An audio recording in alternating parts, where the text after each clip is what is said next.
나누게 될 것입니다. 그럼 그런 것도 중요하지만 어쨌거나 주님의 말씀이 내 삶의 기준이 되어서 말씀 따라 살아갈 수 있는 그 삶이 얼마나 행복한지. 여러분, 지금도 우리가 볼 때 험악한 세월을 산다고 말하지만 여러분, 점점 더 2000년, 10년, 2020년 계속적으로 되면서 시대는 더 흉흉해지고 기준을 잃고 정말 말이 되지 않는 것들이 죄악인 줄 모르고 말이 되는 시대가 지금도 우리 눈 가운데 버젓이 일어나는 것을 여러분은 보셔야 됩니다. 영국의 역사학자였던 이에치 칸은 역사란 과거와 현재의 끊임없는 대화라고 그렇게 말씀하였습니다. 여러분, 이 의미는 무엇이냐면 바로 과거를 반추해 봄으로 현재를 이해하고 새롭게 해석해내는 중요한 힘이 있다는 것입니다. 무슨 이야기냐? 우리는 오늘을, 미래를 그냥 설계하고 살아가지 않아요. 사람은 반드시 걸어온 역사를 반추해보고 현재 어떻게 살아가야 될지 우리가 당면한 상황 속에 해석도 하고 대안도 하고 대책도 세웁니다. 그러려면 미래가 중요하지만 현재가 중요하고 현재가 중요하기 때문에 우리는 걸어온 과거가 더 중요합니다. 그래서 우리는 지금 이스라엘의 역사를 통해서 우리가 인간의 역사를 들여다보는 것 같지만 이 역사를 통해서 보이지 않는 하나님의 손길이 있었다고 하는 사실을 우리는 그것을 보려고 지금 이 어려운, 저도 오늘은 머리를 막 쥐어짜고, 여러분 그냥 제가 오늘 본문만 하는 게 아니에요. 계속 여러분이 기억나게 하시려고. 그래서 저기 사무엘상부터 다시 갔다 또 오면서 반추 하다 보면 저도 사람 이름, 지명 이름을 까먹게 돼요. 그러면 다시 가서 또 복습하고 하면서 여러분과, 그래서 이 끝으로 지금 가면서 얼마나 피나는 훈련 속에서 제가 지금 가고 있는지 모릅니다. 여러분, 우리에게 역사란 인간의 역사를 공부하지만 그 역사까지도 주관하시는 하나님이심을 우리는 배우는 시간이 다윗 공동체를 배우다라는 시간입니다. 여러분, 오늘 성경책을 펴놓고 다시 볼펜을 가지고 형광펜을 가지고 한번 따라가 보겠습니다. 오늘 20장은 왜 중요하냐면 우리가 잘 아는 것처럼 남유다와 북이스라엘로 갈라지는 어떻게 보면 하나의 단초가 되는 장면입니다. 여러분, 20장 1절을 보면 다윗은 이제 다시 압살롬이 죽게 되면서 도망갔던 예루살렘 그 궁으로 돌아오게 됩니다. 돌아와서 누구와 함께 그 일을 다시 진행하냐면 12지파 중에 자기가 속해 있는 유다 지파와 다시 왕국을 세워가려고 열심히. 그러나 여러분, 그것 때문에 다른 지파 사람들은 그 안에 불만을 가지게 됩니다. 그 불만이 있는 그 틈을 누가 이용하게 되냐면 오늘 말씀 20장 1절에 마침 거기에 불량배 하나가 있는데 그 사람의 이름은 누구죠? 베냐민 사람 세바라고 하는 사람입니다. 세바. 그래서 여러분이 한번 세바의 동그라미를 쳐보세요. 여러분, 그 세바는요, 사람들을 선동해서 분리를 조장하게 되는데 그 내용은 다른 것이 아니라 20장 1절에 보면 가운데 쭉 나오죠. 첫 번째, 우리는 다윗과 난을 분깃이 없다고. 그러니까 우리만 소외되고 우리만 버림받은 것처럼 그렇게 사람들을 선동하는 사람이 누구였냐면 세바라고 하는 사람입니다. 그러고는 그 다음에 뭐라고 하죠? 두 번째, 이새의 아들에게 받을 유산조차도 우리에게는 아무것도 돌아올 것이 없다고. 이 말의 결론은 무엇이냐면 다윗과 함께하는 것이 우리에게는 아무 득이 될 것이 없다고 조장했던 사람이 바로 베냐민 지파 세바라고 하는 사람입니다. 이스라엘 역사를 공부해 보면 이삭의 허리에서, 야곱의 허리에서 난 그 사람들이 출애굽기 1장 7절인가에 보면 70인이었더라 라고 나옵니다. 우리가 잘 아는 애굽의 왕 바로가 등장하던 그때에 거기에 벌써 뭐가 등장하냐면 출애굽기 1장 7절일 거예요. 야곱의 허리에서 난 자가 70인이었더라. 그것은 대표로 말하는 것이기 때문에 그 허리에서 또 가죽의 이 가지치기를 계속했기 때문에 당시 애굽의 이스라엘 백성이 얼마나 많았는지 바로도 위협을 느낄 정도였다는. 그래서 여러분, 홍해를 건넜던 사람이 장정만 몇 명으로 우리가 치죠? 60만으로 칩니다. 그러면 당시 여자와 아이는 사람 숫자에 들어가지 않았기 때문에 학자들은 적어도 120만은 됐을 거다라고 그렇게 이야기를 한다는 것입니다. 어쨌거나 세바는 그렇게 선동을 해서 그와 같은 일을 모의하게 되는데, 그 결과 2절 말씀에 가보세요. 2절 말씀에 가니까 이스라엘 사람들은 더 이상 다윗을 따르지 않고 누구를요? 세바를 따라갔다는 것입니다. 그때 다윗은 여전히 2절 말씀에 보니까 유다 지파랑 합하여서 요단에서 예루살렘까지 그렇게 올라가는 장면이 2절까지 등장합니다. 저는 여러분 지금 계속 공동체라고 하는 주제 가지고, 가정도 그렇죠? 또 우리가 머무는 이 신앙 공동체도 그래, 또 직장도 하나의 공동체입니다. 근데 여러분이 가만히 세상 살아가고 돌아가는 원리를 보면 다 한마음 한뜻이 되어서 무엇인가를 합시다 할 때 하면 그것보다 좋은 은혜가 없어요. 그러나 여러분, 어느 곳이든지 꼭 세바와 같이 공동체를 깨는 자가 있어요. 하나님은 지금 일을 하시려고 막 준비하시는데 그 사이에 사단의 조종, 사단의 그 힘을, 그래서 여러분 기억나시나요? 하나님은 가장 낮은 자, 겸손한 자를 들어서 사용하시려고 하는데, 사단은 자기의 이름을 내대며 가장 명예와 권력을 휘두르며 높다고 자랑하는 그 사람을 어떻게 해요? 세상에 완전히 몰락시켜서 조롱거리로 사용한다는 거예요. 여러분, 요새 계속 무슨 매스컴을 통하여 교회에 관련된 일들이 그냥 매주 한 건씩 끊임없이 와요. 어떻게 해서 어떻게 했다, 아주 얼굴을 들고 뉴스를 보기가 민망하고, 그 장면을 보면 그 다음날 어디 출근해서 교회 다닌다고 말하기도 두려울 정도로 그런 시대에 우리가 살아갑니다. 그러나 그것조차도 여러분, 사단의 조종 가운데 있다는 거예요. 우리가 능욕하고 부끄러우면 점점 더 우리는 더 믿는 자에 합당한 삶을 살기 위해서 살아야 되는데, 우리 자신조차도 어떻게 하냐면 더 이상 복음도 전할 수 없어요. 더 이상 교회 다닌다는 것도 말할 수 없어요. 누구 때문에? 우리 중에 한 사람이 창피를 당했기 때문에. 그러나 여러분 잘 아셔야 돼요. 교회가 나가서 복음을 전하고 외치지 않게 하는 것이 사단의 전략이고, 그 전략 가운데 쓰임받는 한때 이름났던 그 사람들, 그러나 그것을 두려워하면 안 되고 우리는 그때 더 깨끗하고 순복음을 전해서 합당한 삶을 살아야 되는 때가 지금이라니까요. 많은 자들이 저에게 그래요. 목사님, 십자가도 걸 필요 없고요, 교회 차에도 교회 차다라는 것도 걸지 않았으면 좋겠고요. 그럼 다 뭐 하라고 그러는 거예요? 아무것도 없이 그냥 우리끼리 그냥 예수 믿고요, 목사님 전도도 안 하고요, 아무것도. 여러분 가만히 생각해 보세요. 사람들이, 사단이 지금 어떻게 일하는지를 모르기 때문에, 그러기 때문에 나도 그냥 믿지 않는 척하는 것이 맞는 것처럼 생각하고요, 우리 중에도 그러기 때문에 믿으려면 혼자 믿고 나나 잘 믿으면 되지, 나도 제대로 믿지 못하면서 누구 보고 믿으라고 해요, 이렇게 생각하는 사람들이 교회 안에 엄청납니다. 여러분, 그것이 사단이 우리를 무너뜨리고 교회를 세상에서 영향력을 빼앗으려고 준비하는 거예요. 여러분 안에 왜 은혜가 식어지냐면, 우리의 입술과 우리 가운데 있는 이 은혜를 사용하고 나누지 않고 어느 곳에 가든지 이것을 믿으면 산다고는 그 이야기를 우리가 전하지 않기 때문에, 그나마 조금 있는 그 은혜조차도 우리가 다 깨다 보니까 어떻게 돼요?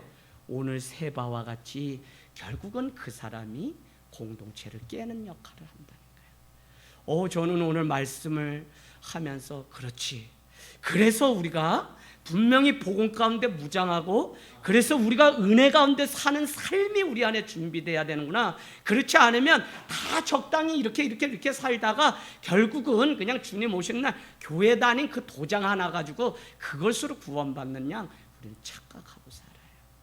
제가 오늘 우리 권찰님하고 잠깐, 이제 가을 명절이 되면 내 마음속에 사랑했던 여인이 둘이 있는데, 우리 집사람, 또 한 사람 우리 백희숙 집사님, 마리아와 같이 그 이름을 기념하리라고 하는, 마지막까지 그는 저기서 무릎 꿇고 죽는 날까지 주님의 십자가 잡고 정말 믿는 자가 믿음이 무엇인지 우리에게 보여주었고요. 오히려 우리 집사님 때문에 가족뿐만 아니라 교회도 깨어서 더 많이 그랬던 그 여인, 우리 집사님을 추석 전에 제가 한번 보러 가고 싶습니다 했는데, 우리 권찰님이 이제는 은혜 가운데 사시니까, 목사님, 제가 우리 시숙이 때문에 교회를 주중 예배도 내가 포기하지 않고 다니. 왜? 죽으면 반드시 만난다고 하는 그 약속을 어머니 마음속에도 가지고 있으시더라고요. 여러분, 정말 우리가 분명한 믿음, 복음이 무엇인지를 분명히 알아야지 그냥 그 옛날 먹었던 묵은 만나가지고 그것 가지고 내가 구원받는다고 하면, 줄 예배 말씀 준비하면서 제가 뭘 느꼈냐면, 교회 안에 정말 누가 많냐면 바리새인들이 교회 안에 다. 교인의 절반이 바리새인, 자기 의와 자기 선입견, 자기 공덕, 자기가 지금까지 믿음 해왔던 거, 그것만 믿고 안일하게 신앙생활하는 사람이 교회 안에 얼마나 많은지 몰라요. 사랑하는 여러분, 우리 공동체를 세우는데 한마음이 되어야 함을 우리는 이제 말씀 맞춰가면서 하셔야 됩니다. 먼저 된 사람들이 인내하고 새로운 사람들을 사랑으로 끌어안아 신앙에 본을 보여주는 그런 공동체라면, 그 공동체는 어떤 위기가 있어도 모이게 되어 있습니다. 그래서 신앙은 말이 아니라 사랑으로 끌어안고 손수 헌신하는 그것이 필요해요.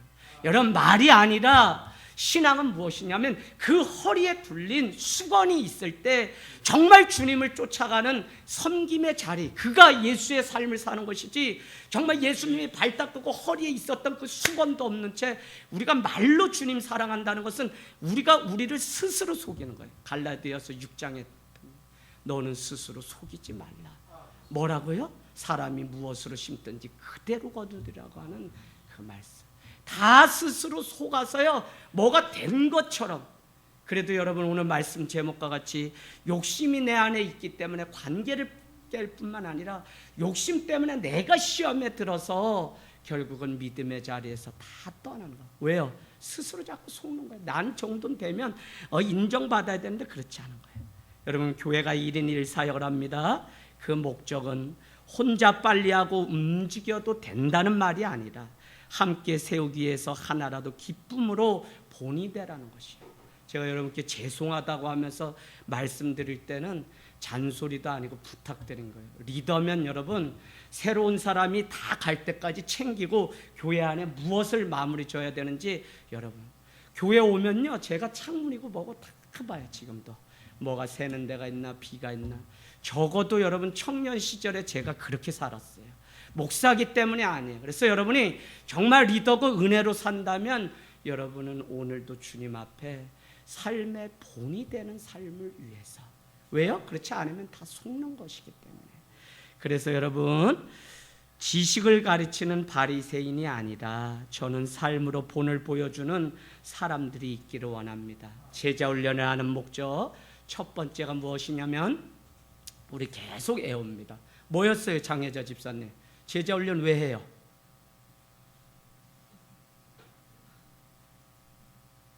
김혜인 청년, 제자 훈련 왜 해요? 제자의 삶 공부. 뭐였어요? 네. 그런데 여러분, 좋은 리더는 먼저 제자의 삶을 살아가는 사람만이 리더의 자격이 있어요.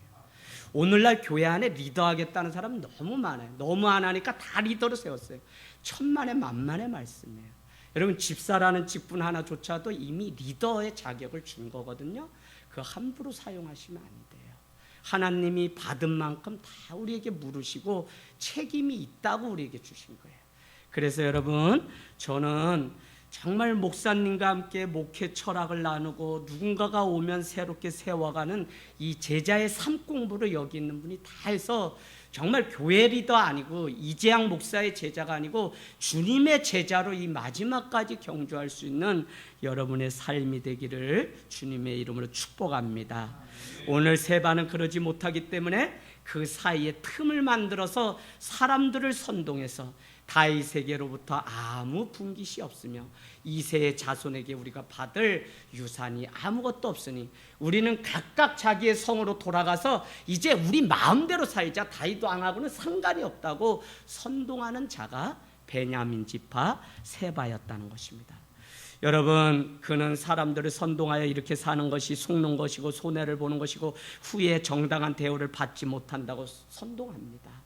마치 하나님은 한 영혼을 세우는 일을 위하여 기쁨으로 오늘 우리에게 헌신하기를 원하는데 사단은 계속적으로 와서 리더로 살면 피곤해 힘들어, 아니 다 적당히 믿지 누가 요새 그렇게 주중 예배까지 다니고 뭐 이래 라고 우리에게 속삭이는 그 말에 다 속아서 여러분 나가 자빠졌어요. 강원도 사투리입니다. 다 나가 자빠졌어요.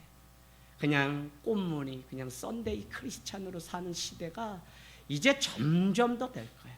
그러면 여러분 말씀 가지고 내가 삶의 자리에서 정말 그러면 영성을 유지하면서 살아가냐 물으면 아무것도 없어요. 세상 바쁘게 살다가 그냥 그렇게 하다가 뭐 결단하고 결정하고 선택하는 일조차도 신앙 때문에 예수님 때문에 고민하는 게 하나도 없이 살았으면 헛되게 산 거죠.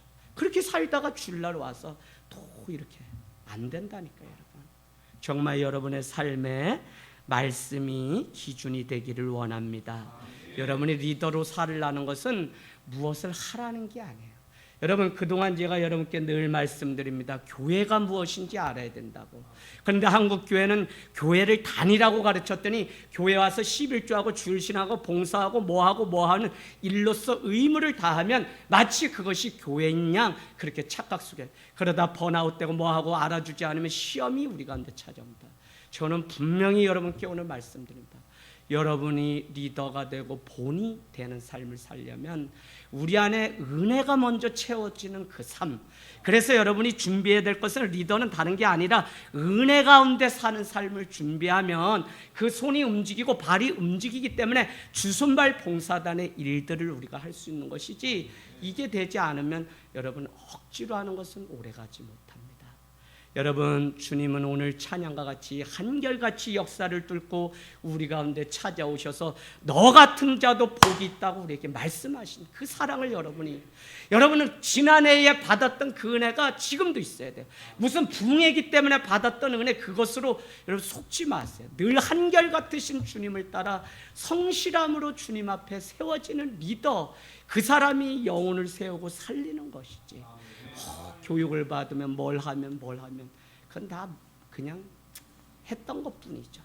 그래서 여러분 오늘 압살롬을 피하여 떠나던 날 예루살렘에 두었던 10명의 후궁의 이야기가 비참하게 3절에 등장합니다. 무엇이죠? 압살롬이 갑자기 들어왔죠. 그래서 다윗과 일행은 갑자기 도망을 가게 됩니다. 성을 지키라고 후궁 10명을 두고 떠나게 됩니다. 압살롬이 지략가했던 아히도벨의 말을 듣고 다윗을 능욕하기 위해 다윗의 후궁 10명과 백주 대낮에 동침하는 일이 15장 16절 가보시면 등장합니다. 그런가 하면 16장 1절에도 아히도벨의 이야기를 듣고 그 아들 압살롬이 아버지 다윗의 후궁들 10명을 대낮에 그렇게. 근데 여러분 말씀이 무섭다는 생각이 들지 않습니까?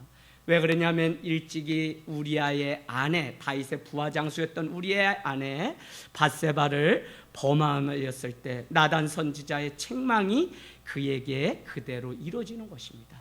12장 9절로 한번 가보실래요? 우리 복습하겠습니다. 12장 9절에 하나님은 다윗의 범죄함을 한 단어로 이야기한다 그랬어요. 그가 우리아의 아내 밧세바를 범한 그것으로 말하는 것이 아니라 뭐였죠? 여호와의 말씀을 업신여겼다고 그렇게 말씀하는 거예요. 하나님의 말씀이 그 안에 있지 않았기 때문에 다윗은 오늘 어떻게 해요? 그냥 그 위기 가운데 목욕하는 그 한 여인을 쉽게 범하고 자기의 장수였던 충성스러운 우리아를 저 멀리 더 정진에 보내고 나머지는 요압 장군에게 다 빠져서 그만두면 그가 죽을 것이다 라는 이야기를 했던 것을 우리는 잘 알고 있습니다. 그때 12장 9절에 내가 여호와의 말씀을 업신여기고 나 보기에 악을 행했다고 하니까 10절에 여러분 가운데 보세요. 최고의 벌이 무엇이었냐면 칼이 내 집에서 영원히 떠나지 아니하리라. 그래서 다윗은 그 하나의 전쟁으로 말미암아 이스라엘이 이미 다 통일되어서 평안 가운데 갈 수 있음에도 불구하고 그 인생 가운데 죽는 날까지 칼을 들고 싸움을 계속해야 되는 이런 말씀은 1.1핵도 틀리지가 않아요. 더 놀라운 것은 여러분 11절로 가보실래요? 12장 11절에 뭐죠? 내 눈앞에서 내 아내를 빼앗아 내 이웃들에게 주리니 내 아내들과 더불어 백주에 동침하리라. 말씀 나오죠? 또한 14절에 뭐예요? 당신이 낳은 아이가 반드시 죽으리라고 나단 선지자가 다윗에게 말했는데 첫 아이가 죽게 되죠? 10명의 후궁들이 압살롬 사람들 보는 앞에서 동침하게 되죠. 그런데 여러분 죄가 이렇게 무섭다는 거예요. 말씀을 먹지 않는 인생, 말씀을 거역하고 사는 인생, 말씀으로 거듭나지 않은 인생에게 닥치는 하나님의 진노가 이렇게 무섭습니다. 여러분 말씀이 늘 기준이 돼야지, 말씀이 기준되지 않으면 여러분 우리는 다 속아요. 저도 때로는 성결교인이었기 때문에 목회자가 되는데 늘 걸림돌이 뭐냐면 사람이 좋다는 거 있죠. 왜? 그래서 정이 많고 뭘 많고. 그래서 여러분 제가 나가서 손 흔들고 이런 목사 없어요 솔직히. 그래도 해요. 그런데 사람들이 목사님 저 단위회만 가면 눈에서 레이저 나와가지고 죽겠다는 거예요. 무섭다고 사자 목사님이라고 저한테 그래요. 왜요? 말씀만큼은 1.1핵도 타협 없이 전해야 되기 때문에. 인간적으로는 얼마든지 따뜻하게 할 수 있지만 말씀에 벗어나서 인정으로 하면 그거는 그 영혼을, 성도를 죽이는 거라니까요. 그래서 여러분 말씀에는 타협이 없고 말씀에는 인정사정 없이. 그래서 오늘 말씀 보세요. 여러분 3절에 돌아왔어요. 거기를 여전히 지킨 사람이 누구예요? 다윗이 두고 갔던 후궁 10명이 있다는 거예요. 그런데 그 나단 선지자가 내렸던 그 죄악의 그 심판처럼 어떻게 해요? 아들 압살롬과 동침했다는 죄로 말미암아서 그 여인들은 먹을 것만 두고 일평생 그냥 갇혀서 한 번도 다윗이 그곳에 드나드는 일이 없는, 마치 옛날 우리 조선 시대에 보면 버림받은 후궁은 다시는 이렇게 왕이 그 밤에 그 방에 들지 않는 것 같은 일들이 오늘 있었다는 것입니다. 저는 참 성경을 보면서 가장 어려운 게 참 말씀 앞에서는 하나님도 얼마나 인정사정 없는지. 그런데 여러분 전쟁에서 노량물 절대 가지지 마라. 전쟁에서 적군들은 한 명도 어린아이까지도 남기지 말고 다 죽이라. 그러니까 신학적으로 대두되는 이야기가 뭐냐면 하나님은 사랑의 하나님이라면서 어떻게 이와 같이 다 죽이냐는 질문을 저도 했었고 그걸 가지고 공부를 했던 적이 있습니다. 그런데 여러분 하나님은 바로 그런 분이세요. 하나님은 말씀 외에는, 말씀만이 기준이고요. 그래서 말씀 외에는 1.1핵도 틀린 것이 없다고, 더하지도 말고 빼지도 말라고 우리에게 말씀하는 그 말씀이 결국은 마지막에 우리의 삶을 지킵니다. 여러분 좋은 무슨 SRT, KTX 그거 탔다고 무슨 지진이 나고 하나님의 심판을 피할 수가 있어요? 전혀 그런 생각을 하지도 마세요. 그냥 앉은 자리에서 주님이 오시면 우리는 우리의 믿음대로 하나님의 심판이 있는 것입니다. 여러분 오늘 말씀에 아마사가 등장합니다. 4절에 등장하죠. 그 아마사는 누구냐면 사무엘하 17장 25절로 한번 가보세요. 사무엘하 17장 25절 거기에 보니까 사무엘하 17장 25절. 그러니 여러분 이렇게 왔다 갔다 제가 다 복습하려니 아주 죽겠다니까요. 막 제가 말씀이 어려워서 이제 끝내려고 해요. 은혜도 있었지만 너무 어려워요. 자, 17장 25절 같이 읽습니다. 시작. 압살롬이 아마사로 요압을 대신하여 군장을 삼으니라. 아마사는 이스라엘 사람 이드르라 하는 자의 아들이라. 이드라가 나하스의 딸 아비갈과 동침하여 저를 낳았으며 아비갈은 어미 수르야의 동생이더라. 아멘. 그러니까 다윗과 대적했던 사람이 누구죠? 그의 아들 압살롬인데 압살롬의 군대 장관이 누구냐면 아미사라는 자입니다. 아마사. 근데 여러분 재밌는 게 오늘 또 말씀 한번 볼까요? 다윗은 어떻게 했다는 것이냐면 20장 4절에 보니까 그를 불렀다 그러거든요. 아마사는 누구였어요? 아니 자기를 죽이려고 대적했던 아들 압살롬의 군대 장관이었는데 오늘 4절에 보니까 예루살렘 궁으로 돌아간 다윗은 누구를 불렀어요? 아마사에게 이르되, 아마사를 불렀다는 것입니다. 그러고는 너는 나를 위하여 3일 내로 유다 사람을 큰 소리로 불러 모으고 너도 있으라, 여기에 있으라 하시매라는 말씀. 그러니까 여러분, 다윗은 자기의 대적자였던 압살롬의 군대 장관을 자기가 가슴으로 품고 그를 자신의 군대 장관으로 오늘 삼은 것을 우리는 보게 됩니다. 19장 13절로 한번 가보실래요? 19장 13절.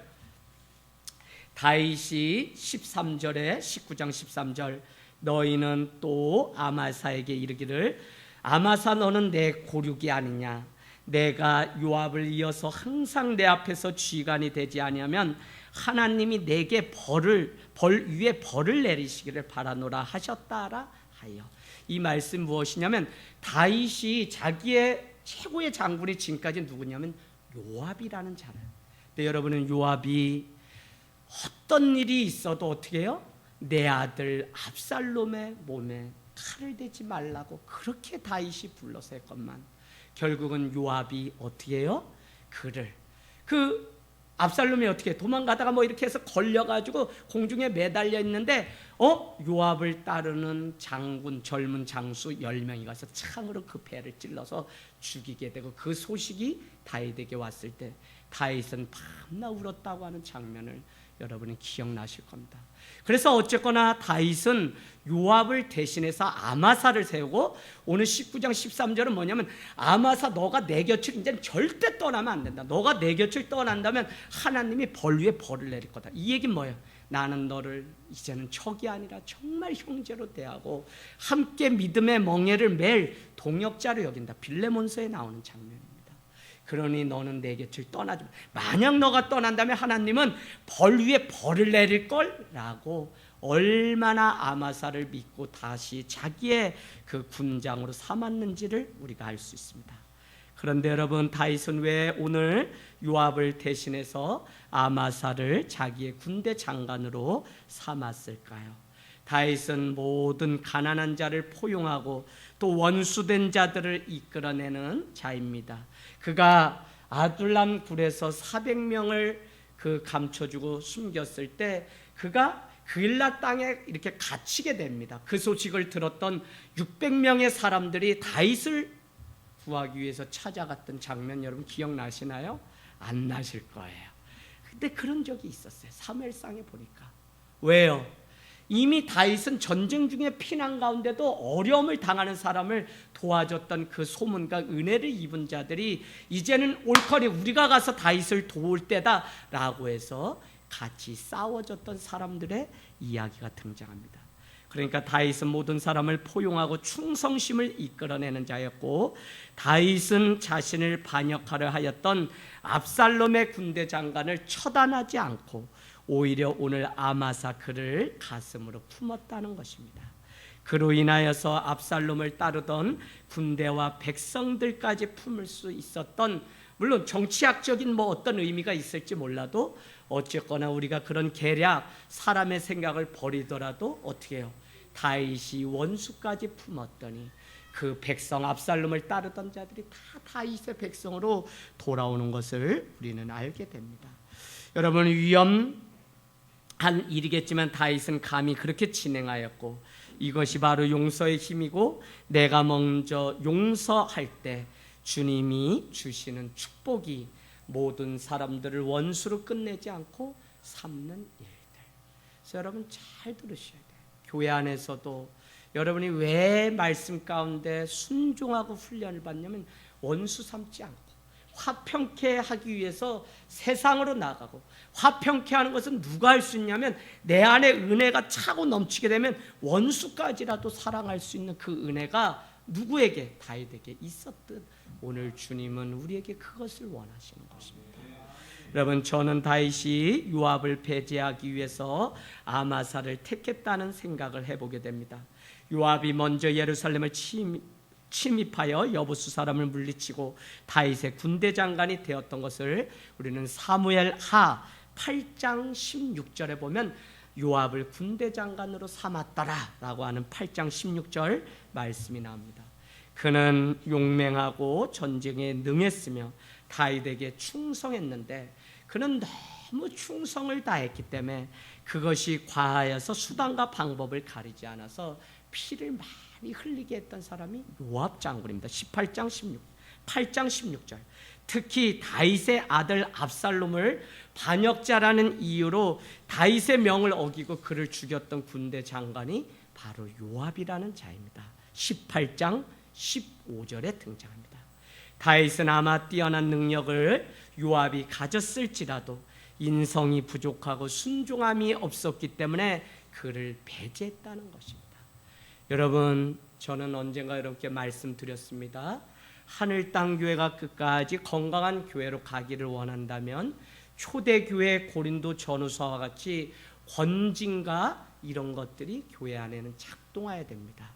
그 기준은 뭐냐면 말씀에 위배가 될 때, 목사가 보기에 이게 아니라 말씀을 따르지 않을 때는 반드시 회초리를 들고 때릴 수 있는 교회야지 영적인 아버지라고 할 수 있지. 그것도 못하면서 나이가 어려서 못 때리는 게 아니에요. 그건 육신적인 생각. 내가 말씀으로 가르쳤지만 자녀가 따르지 않는다면 그를 회초리로 때릴 수 있는 사람이야지 진짜 아버지지. 승질을 왜 하면도 안 해? 저 때릴까? 네, 승준이 눈만 껌뻑껌뻑. 졸려요. 애가 많이 졸려요. 과학자예요. 차도 만들고 막 차가 지금 가고 있어요. 승준이가 만든 차가. 네, 여러분 정말 그렇습니다. 오늘 다윗은 군장이 되었던 그 요압을 순종함이 없기 때문에 버리게 됩니다. 그리고 그를 대신해서 아마사를 세우게 돼요. 저는 하늘 땅 교회가 권사, 안수집사, 장로 어느 때에 세워질지 몰라요. 제 평생에 못 세우고 저는 위임 목사도 못 될지도 몰라요. 그러나 그런 거에 아무 관심이 없습니다. 그러나 중요한 한 가지는 정말 기준에 합당한 자가 세워지고 말씀 가운데 순종하고 세워질 자가 함께 믿음의 멍에를 메고 세워지는 거지, 무슨 20년 이 교회를 세우고 30년 돼서 세워지진 않아요, 여러분. 그래서 뭐냐면 오늘 요압도 그와 같이 목숨을 걸고 많은 전쟁터에 나갔지만 그에게 순종함이 없었기 때문에, 더구나 오늘 세바와 같이 공동체를 깨는 자이기 때문에 그를 버리는 일들이 일어나게 됩니다. 여러분, 오늘 4절 말씀에 보니까 뭐라 그러죠? 아마사를 불러서 유다 지파를 소집하라고 하고, 5절에 보니까 요압의 동생 아비새를 불러가지고 오히려, 요압이 누구예요? 다윗에게 버림받은 군대 장관. 그럼에도 불구하고 요압을 부른 게 아니라 요압의 동생이었던 아비새를 불러서 너가 가서 누구요? 거짓되이 했던 세바를 추적해서 그를 죽이라고 명령하는 일들이 생기게 됩니다. 여러분, 다윗으로부터 버림받은 요압은 왜 아마사를 죽였을까요? 무슨 얘기냐면 오늘 말씀 읽어보면 결국은 아마사가 군대 장관인데 그것을 시기해서 요압이 아마사를 죽이게 됩니다. 그것이 5절부터 쭉 등장하게 됩니다. 아마사가 다윗을 반역하려는 의도를 전혀 우리는 찾아볼 수 없어요.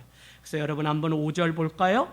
아마사가 다윗의 명을 받았거든요. 어떻게 해요? 유다 사람들을 모으라는 그 명령을 받았을 뿐인데 5절에 보니까 이상한 단서 하나가 삽입되어 있는데 그게 뭐냐면 왕이 정한 기한을 이렇게 지키지 못했다는 거예요. 여러분, 사람을 모으라고 다윗이 명령 내렸거든요. 근데 그 기간 내에 그 사람들이 다 모이지 못했다는 거거든요. 근데 그것 때문에 죽였는지 그것은 전혀 단서가 되지 못해요. 그럼에도 불구하고 오늘 8절 말씀에 보면 아마사는 아비새를 만나게 되고 8절에 보니까 뭐라 그래요? 자, 중요한 구절입니다. 기본 큰 바위 곁에 이름에 아마사가 맞으러 오니 그때에 요압이 군복을 입고 띠를 띠고 칼집을 꽂은 칼을 허리에 메고 같이 나오게 돼요. 그가 나아갈 때 칼이 빠져 떨어졌다는 거예요. 누가요? 아마사에게. 근데 요압이 아마사에게 이르되 내 형은 평안하냐? 라고 하면서 오른손으로 아마사의 수염을 잡고 입을 맞추는 것처럼 허그를 하면서 내용 보세요.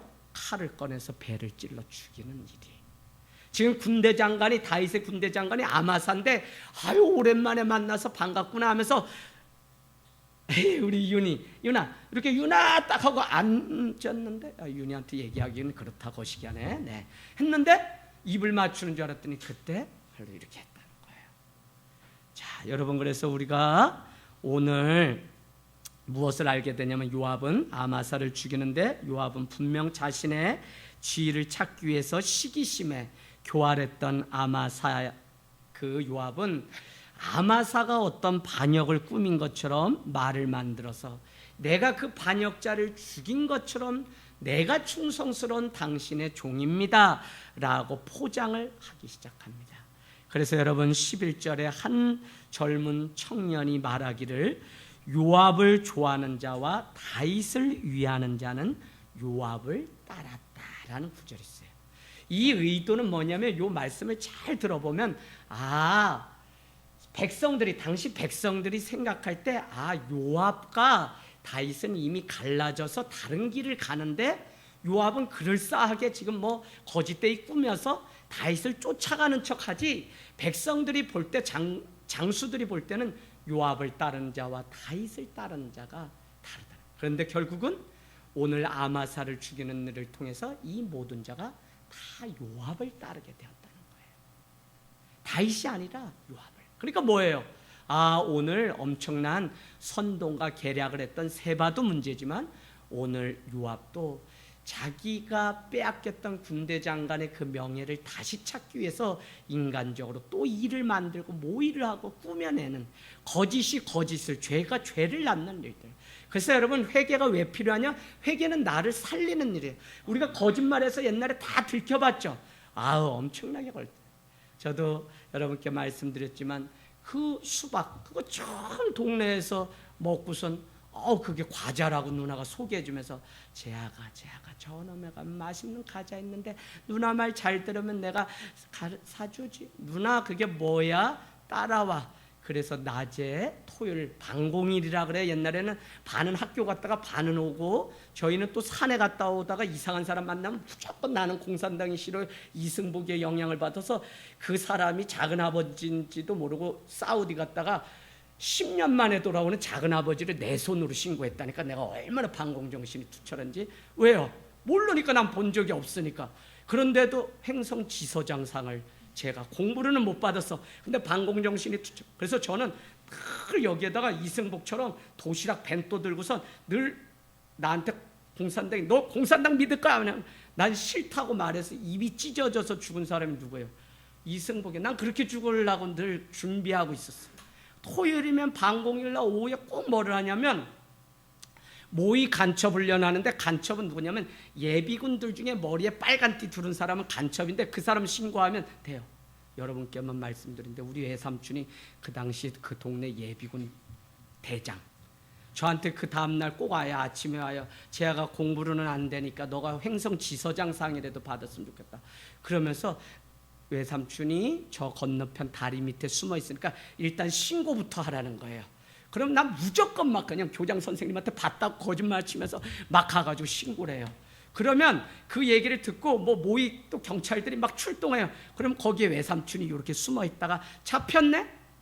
그러면 나는 또 방공정신이 투철한 상황.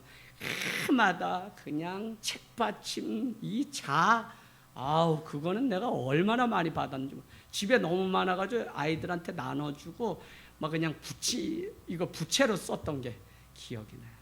여러분 그렇게 막 누나를 따라서 수박밭을 알게 되고 수박을 먹었는데 그게 너무 맛있어서 애가 집에 발전기로 돌려가지고 전기가 들어와서 흑백 TV가 유일하게 옛날 금성 있죠? 이렇게 미닫이 하는 거 그거 보려고 구미호 이런 거 정말 무서워요. 보다가 꼭 잠들어서 집에 못 가는 사람이 전데 꼭 1~2시 되면 깨요. 그러면 누나랑 막 나 두고 갔다고 개간나들 막 그러면서 울면서 밤에 집에 간다 그러면 외삼촌이 무섭다 니 가지 마라. 왜 공동묘지를 지나가야 돼? 그런데도 7살 이봉추는 그냥 방공정신이 투철해가지고 그 밤에 그날따라 전설의 고향 뭐냐면 백야, 설야. 뭐냐면 밤에 뭐 이런 귀신이 나타나가지고 눈길에 길을 다 없애가지고 막 이래가지고 구미호가 있는 파트로 우리 김영자 원찰 그런 거는 그죠? 다 기억나죠? 제가 밤에 전설의 고향 보러 간다 그러면서 아버지한테 그 집 부렁치고 밤마다 수박밭에 출근해. 그래가지고 여러분 그냥 입 싹 닦고 내가 구미호지 뭐 입 닦고선 한밤에 가가지고 또 입을 덮고 딱 자고 그 다음날 또 한 달 뒤에 수박을 출하한다고 10사람의 일꾼을 불러가지고 수박을 따서 이제 돈을 벌려고 앞집 할머니 잔뜩 기댄데 일꾼들이 갔다가 다 다시 돌아왔어. 그래서 어떻게 됐나 했더니 수박밭에 줄기가 하도 밟혀가지고 다 죽어버렸어. 그래가지고 대낮에 앞집 아저씨 뭐 다 해가지고 레이더망을 켜고 범인 잡으려고 하루 밤낮. 돼지가 먹은 건 아니거든. 사람 욕심이 얼마나 대단하냐면 이 수박을요 한 덩어리 깨서 내가 혼자 못 먹을까봐 한 덩어리 먹고 버리고 또 다른 거 남 먹는 거 싫은 거야. 그렇게 사람이 욕심이 많다니까요. 그래가지고 한 달 내에 600평 다 수박밭 들었다 놨어요. 그러다가 대낮에 하다가 걸려버렸어요. 이제 무섭지도 않거든. 대낮에 방공일 갔다 와서 딱 했어요. 오늘 간첩도 한 명 신고했겠다. 딱 했어요. 저기 도둑놈 잡아라 해서 막 오는데 제가 어떻게 도망가요? 아유 7살 초등학생인데. 그래가지고 현장범으로 잡혀가지고 어머니가 널 낳은 게 창피하다. 내 왜 미역국 먹었는지 모른다.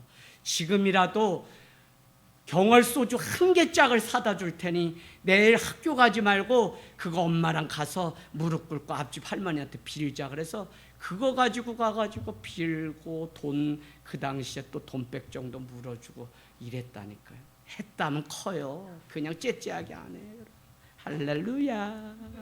자, 그래서 오늘 끔찍한 일들이 일어나게 됩니다. 요압은 잘못된 충성심에 사로잡혀서 자기의 선입견과 자기 생각대로 합리하며 다윗이 정말 원하는 것이 무엇인지 모른 채 자기 마음대로 충성하려고 하다가 이 지경까지 놓이고 군대 장관으로부터 버림받게 되자 결국은 아마사라고 하는 사람까지 죽이게 돼.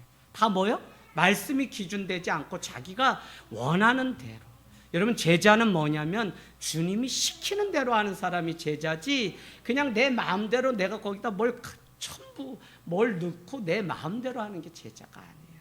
자, 그래서 여러분 오늘 살아가면서 두려움이 이런 것입니다. 나도 잘 알지 못하면서 이건 이러고 저건 저렇고 나의 선입견과 나의 얄팍한 지식 그것 때문에 고집을 부리고 일평생 살아가는 요압의 모습이 우리에게도 있을 수 있다는 것입니다. 그래서 늘 말씀이 기준이. 우리는 공동체의 하나됨을 위해서 나를 내려놓는 것이 참 필요한 것 같아요. 나를 내려놓아야 그제서야 주변도 보이고 그제서야 사람도 보이고 그제서야 하나님의 뜻도 비로소 보이니까요. 우리는 말하는 자가 아니라 내가 헌신하여서 다른 자를 세우는 리더가 되어야 됩니다.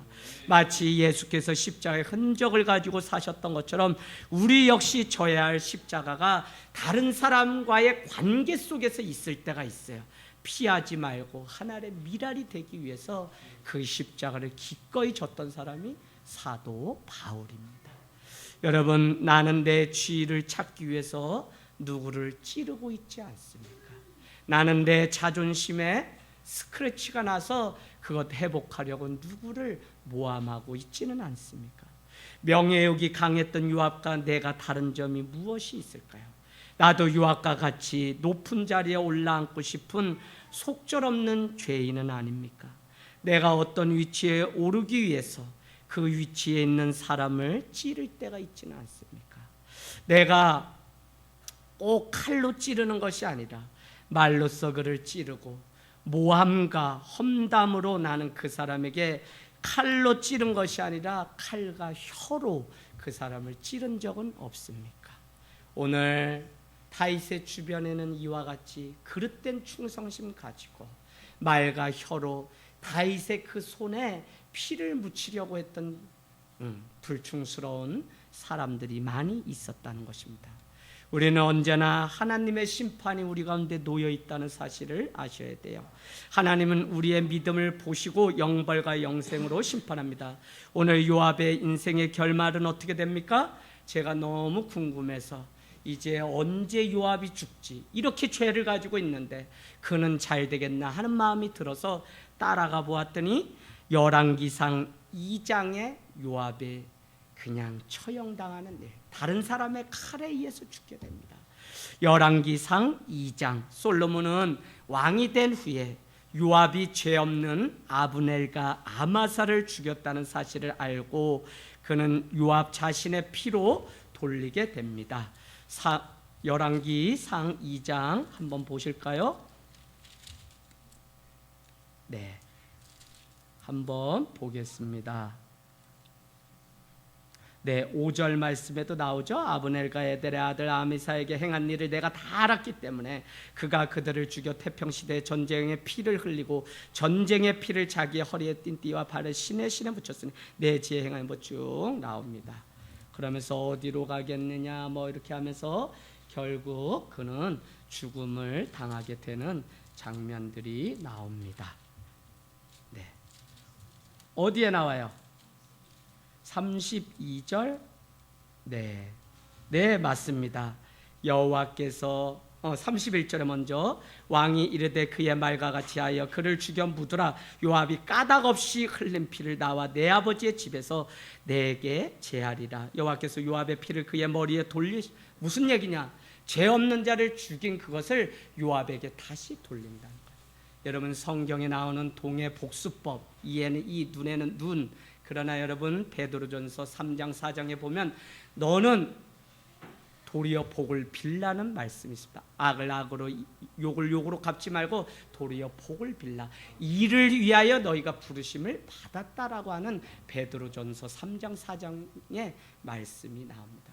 마치 부메랑과 같이 축복도 그냥 나에게 다시 돌아와서 그것이 축복되고 내가 다른 사람을 모함하면 그것이 다시 나에게 돌아와서 모함이 되는 거예요. 참 세상 살아보니까 그렇더라니까요. 엉뚱한 데 가가지고 오해를 받아가지고 죽을 둥 말둥 했던 적이 저도 직장생활하면서 있었어요. 제가 전혀 그거랑 상관없는데 다른 데서 뭐 이렇게 해가지고 이런 일들. 근데 하나님이 깨달음 주길 너가 그 사람을 그렇게 억울하게 했다는 것입니다. 여러분, 참으로 사람이 무엇으로 심든지 주님은 그대로 거두게 하십니다. 저는 믿음이 없으면 인과 법칙을 우리가 생각하게 되는 것 같아요. 인과 법칙은 원인이 있으면 결과가 온다는 것입니다. 그러나 죄를 지었기 때문에 심판을 받는다. 물론 맞는 말입니다. 그러나 그런 것이 아니라 하나님이 성경에 이미 심판이 있다고 말씀하셨기 때문에 우리는 누구나 심판대 위에 서서 하나님의 믿음을 인정받는 자는 영생으로 다 심판받는다고 나와 있어요. 요한복음에 보면 믿지 않는 사람은 영벌로, 그래서 영원한 벌을. 그래서 심판은 다 하나님이 정한 것입니다. 그래서 여러분, 우리가 무엇으로 심든지 그대로 살아야 되는데 갈라디아서 6장으로 여러분 얼른 가보실래요? 6장 1절에 형제의 범죄함을 보면 오히려 우리는 뭐를 하라고요? 나도 시험에 받을까 두려워하라는. 근데 여러분, 제가 드리려고 하는 것은 왜 시험에 받을까 두려워하라는지 제가 그걸 말씀드리고 마치려고 합니다. 그러면서 서로 짐을 지는 것이 2절에 보니까 그리스도의 법을 성취하는 거죠. 아니, 저 형제가 지금 범죄했는데 그것을 가지고 아이고 저 사람 저렇게 될 줄 알았어 라고 하는 것이 우리에게 시험이 된다니까요. 그것이 뭐냐면 다른 말로 나를 유혹하는 템프테이션이 돼요. 우리가 그 사람이 그렇게 되는 것이 싸고지다라고 할 때 형제의 그 범죄함이 나의 잘못이었구나라고 같이 그 짐을 짓지 않게 되면 우리는 그 시험이 내게 반드시 오게 되어 있습니다. 그래서 여러분, 신앙에서 버려야 되는 게 운명론과 인과법칙. 성도가 잘못되고 성도가 축복받아야 되는데 우리는 그냥 그것이 당연한 인과법칙에 의해서 저 사람 저렇게 하더니 저렇게 내 눈물을 흘릴지 알았다라고 생각한다면 우리는 아버지의 마음이 우리 안에 없는 거라니까요. 때로는 우리 안에 이럴 때가 있어요. 그렇게 내가 뭘 가르치고 뭘 해도 아유 말을 안 들어줘. 아주 내가 어떻게 되나 보다 막 이러다가 뭐 경기가 굴르고 막 이런 사건이 나면 오히려 무서운 거예요. 자, 그래서 4절 그 말씀에 보니까 각각 오히려 자기의 일을 살피라. 언제 형제가 범죄함이 있을 때 그리하면 자랑할 것이 자기에게는 있어도 남에게는 있지 않다. 이 말씀이 무슨 뜻이에요? 이 말씀이 여러분, 제가 오늘 말씀 준비하다가 이 말씀의 참 의미를 깨닫고 너무 희열을 느꼈습니다. 말씀 안에 이 기쁨. 자, 보세요. 각각 자기를 살피라. 형제가 범죄했는데 자기를 살피라. 그러면 살펴보면 자랑할 것이 내게는 있는데, 내 자랑 내게는 있는데 다른 사람에게는 없다라고 하는 이 말씀이 무엇이냐는 것입니다. 우리가 형제의 범죄함 앞에 나는 저 사람보다 나은 것처럼 자랑하다가 스스로 무너지는 그 시험을 조심하라고 오늘 1절은 말씀했습니다. 더욱이 형제의 범죄함이 나를 오히려 내가 저 사람보다 낫다는 식으로 자랑하려고 하는 유혹과 시험이 생기기 마련입니다. 그러나 바울은 오히려 그때 서로침을, 저 사람의 범죄함, 저 사람의 잘못이 내가 더 사랑하지 않은 까닭이지. 이게 공동체랍니다. 그렇기 때문에 우리는 저 사람 때문에 기쁘고 저 사람 때문에, 그래서 여러분 빌레몬서 1장 6절 7절은 내가 항상 너를 생각할 때마다 감사한, 성도의 감사의 이유는 무엇이어야 되냐면 같이 믿음의 멍에를 메고 믿음대로 살아가는 옆에 있는 성도 지체가 나의 감사의 이유가 돼야 돼. 근데 그렇지 못하고 저 사람 저러더니 저럴 줄 알았다, 아이고 난 저렇게는 안 살아 라고 자기를 살피지 않고 나만 잘난 것처럼 자랑하게 되면 어떻게 해요? 시험에 들게 돼요. 심판이 있어요. 그래서 오늘 말씀은 너에게만 자랑할 것이 있지 다른 사람에게는 없다라는 말은 무엇이냐면, 비교해봐서 내가 저 사람보다 자랑할 것이 만약에 있다, 그러면 그것은 내 기준, 내 눈으로 볼 때 있기 때문에 내가 볼 때 나에게 자랑할 것이 있는 것이지, 그러기 때문에 저 사람에게 비교해서 야 라고 얘기해야 저 사람은 그것을 높이 생각하지 않을 수 있는 자기 착각, 자기 기만에 있을 수 있어요. 그래서 우리는 주님 오시는 날까지 계속해서 형제를 위해서 기도해야 돼요. 오늘 세바나 요압은 그 일을 하지 못했기 때문에 공동체가 다 무너졌어요. 그러고 나서 7절 말씀 뭐냐면 스스로 속이지 말라. 사람이 무엇으로 심든지 그대로 거두리라. 그러면서 너희가 선을 행하다가 낙심하지 말라. 곧 아버지께서 오실 때가 있고 믿음의 가정들에게 내가 이것을 하는 말씀이니라 라고 갈라디아서는 우리에게 말씀합니다. 갈라디아서 6장 끝처럼 내 안에 예수 그리스도의 흔적이 있으니 나를 더 이상 괴롭게 하지 말라고 말씀하고 있습니다. 여러분, 공동체가 세워지는 일을 위해서 여러분 한 발만 더 영혼에게 관심을 가져보세요. 주일날 제가 한참 우리 권철님과 이야기했어요. 김영민 성도님이 오셨는데 아무도 인사도 하지 않고 그분이 혼자 밥 먹고 혼자 한다면 얼마나 외롭겠어요. 우리 송재성 목사님이 담당이세요. 그래서 좀 더 가까이 가서 악수하고 만나야 돼요. 그 다음에 우리 여기 있는 남자 권철님들이 가서 더 먼저 같이 식사죠.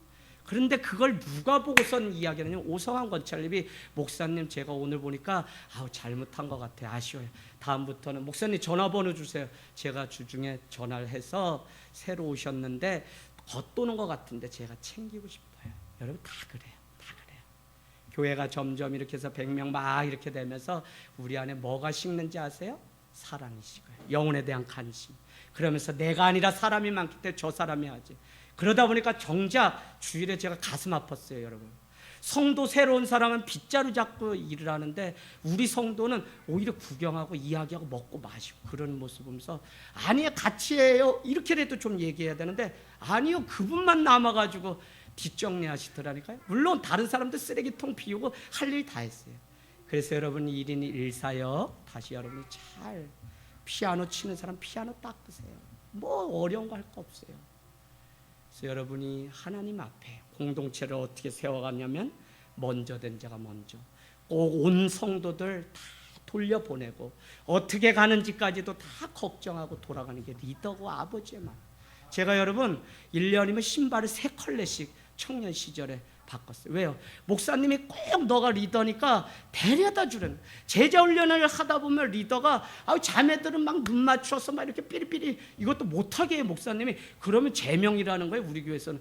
그래서 이성적으로는 접근도 못하는데 목사님 맨날 자매들은 형제가 책임지니까 나는 한둘 데려다 주기도 힘들어. 수진동에 우리 김경아 사모님 청년 데려다 주고 오면은 그래도 제가 우선순위 늘 뒀어요. 왜? 잡아먹으려고. 그러고 오면 누가 기다리냐면 저 태평동하고 남한산성에 사는 차가 다 끊겼어. 십리길을 성남에 와서도 나는 걸었다니까요. 데려다 주는데 맨날 그냥 빨리 갔다가 두 번째 세 번째 또 자매 누구 데려다 주고 이러니까 어떻게 해요? 차 운전할지 모르고. 차라고 있어봐야 그거 가다가 바퀴가 막 빠지고 썩음썩음한 봉고차 그레이스 뭐 베탄가 옛날에 뭐 있었죠 그런 거 베스탄가. 차가 아닙니다 여러분. 그냥 은혜로 굴러가는 차지. 개척교회 그래요 여러분. 그런데 그 자매들 다 데려다 주고 그러고 나면 새벽 1시에 주일 나가지. 그게 리더라고요. 제가 잘했다고 말하는 게 아니라 여러분이 어디까지 구석구석을 봐야 공동체가 세워지지. 여러분 정작 사람들은 새로 와서 예배로 오는데 리더는 점점 예배를 빠지고 너무 많아. 여러분 말씀의 약속 가운데 걸어가는 삶이 되기를 주님의 이름으로 축복합니다. 아멘.